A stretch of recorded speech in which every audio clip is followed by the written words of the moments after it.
एक वक्त में पाकिस्तान की यात्राएं की और आपको बता सकता हूं कि पाकिस्तान में एक बड़ा हिस्सा है जो चाहता है कि पाकिस्तान उदार रहे, एक लोकतंत्र की तरह रहे और वहां पर सभी को बराबर का दर्जा मिले, बराबर का इंसाफ मिले।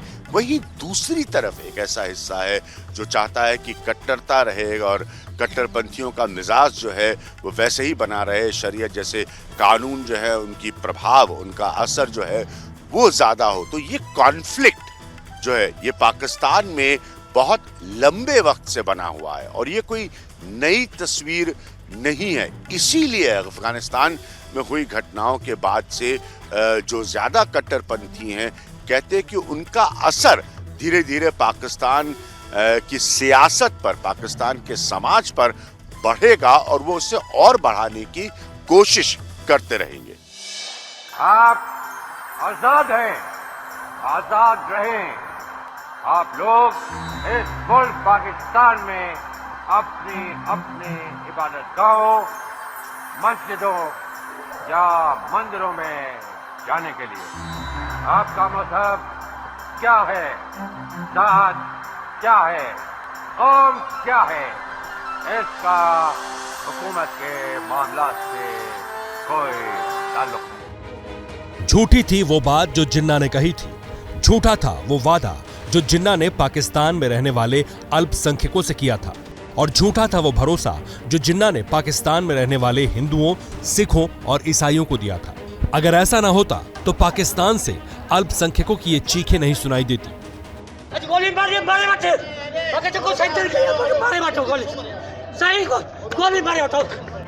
ये आंसू, ये चीखें उन अल्पसंख्यक हिंदुओं के हिस्से आई हैं जिनका मुल्क पाकिस्तान है।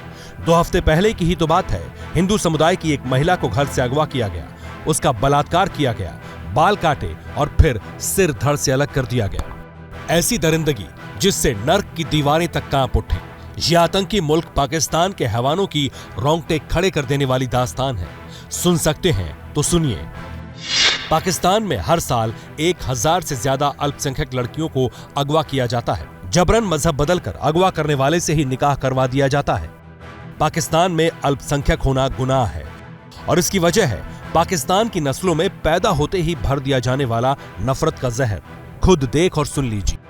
पाकिस्तान में बहुत सारे हिंदू रहते हैं और मुसलमान जो हैं वो इंडिया में बहुत सारे रहते हैं, बहुत ज्यादा रहते हैं। ये इनको रहने नहीं देना चाहिए। जब तक मुसलमान नहीं बनेगा तब तक इधर न रहने दे। अच्छा, मतलब यहाँ के जो हिंदू हैं उनको इस्लाम कबूल करवाना चाहिए जी। और ये आपके दिमाग में किसने डाला? ये मामा ने। पाकिस्तानियों की जुबानी ये वो हकीकत है जो हैरान करती है। पाकिस्तान में तालीम के नाम पर सिर्फ नफरत का पाठ पढ़ाया जाता है। ये हम नहीं कह रहे, खुद पाकिस्तानी बता रहे हैं। मेरे बच्चे स्कूल से जब आते हैं तो अजीबोगरीब किस्म के सवालात करते हैं। एक सवाल मेरे बच्चे ने मुझसे किया था कि अबू वो हमारे यहाँ हिंदू हैं। मैं क्या हाँ जी, वो मैं शंकर हमारे दोस्त हैं, आप उधर आते जाते हैं। अच्छा, वो हिंदू हैं? मैं क्या हाँ।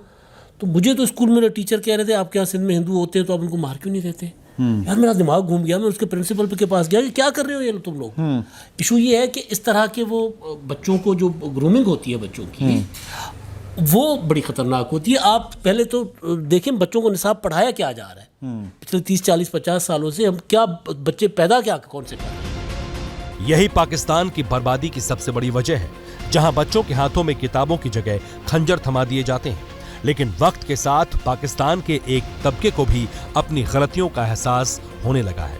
हम अपने जो छोटे बच्चे हैं उनके जहनों को गंद आलूद कर रहे हैं और उनके जहनों में ऐसी चीज़ें भरी जा रही हैं जिनकी वजह से नफरत, अंगेज़ी, तशद्दुद। मुझे लगता है जो हमारा मेन प्रॉब्लम है वो माइंड सेट जिसके अंदर हम सोसाइटी में रह रहे हैं। पाकिस्तान सिखा रहा है वो इमोशन से रिलेटेड, और वो जो दूसरे जो हम पर एक्शन कर रहे हैं, अमल कर रहे हैं, वो पढ़ा रहा है। इंडिया उनको ये तालीम दे रहा है कि वो अर्न कैसे करें, वो डेवलप कैसे करें। आपस में नफरत की बुनियाद पर, ये जो डिवीजन की बुनियाद पे, तफरीक की बुनियाद पे ना पाकिस्तान की क्रिएशन हुई।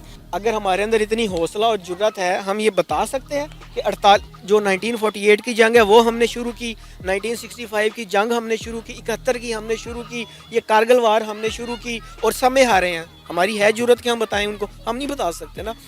पाकिस्तान के कुल 22 करोड़ की जनसंख्या में महज 4% अल्पसंख्यक बचे हैं जिन्हें जबरन कलमा पढ़ाने के लिए पाकिस्तान के कट्टरपंथी कोई कोर कसर नहीं छोड़ते। हम कुछ नहीं कर सकते और रोते हैं बस, और क्या करते हैं। माँ रोती है, मैं रोता हूँ, रीना और रोहिणी को बहुत याद करते हैं हम। सिंध से लेकर बलूचिस्तान और लाहौर से लेकर मुल्तान तक ऐसे हजारों घर हैं जिनके घरों के चिराग जिन्ना के मुल्क के जल्लाद उठा ले गए। कट्टरपंथियों के जुल्म और ज्यादतियों की वजह से पाकिस्तान में अल्पसंख्यक छलनी से रेत की मानिंद छनते रहे। जैसे हमने कहा कि हमारे लिए, चूंकि हमारा पड़ोसी है, चूंकि हमारा रिश्ता उससे अलग किस्म का रहा है, उतार चढ़ाव का रहा है, क्रॉस बॉर्डर टेररिज्म को पाकिस्तान ने प्रमोट किया है भारत के खिलाफ, इसीलिए जो कुछ भी पाकिस्तान में होता है उस पर नजर बनाए रखना बहुत जरूरी है, और उसका सही आकलन, सही जानकारी रहना वो भी बहुत जरूरी है। तो ये था आज का हमारा खास परिवर्तन एबीपी न्यूज के लिए।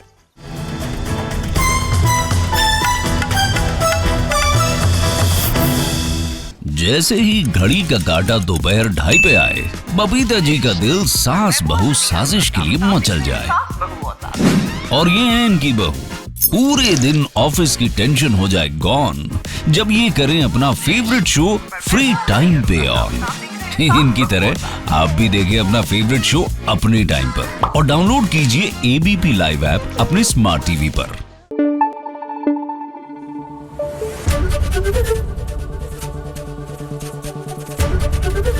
एबीपी न्यूज आपको रखे आगे।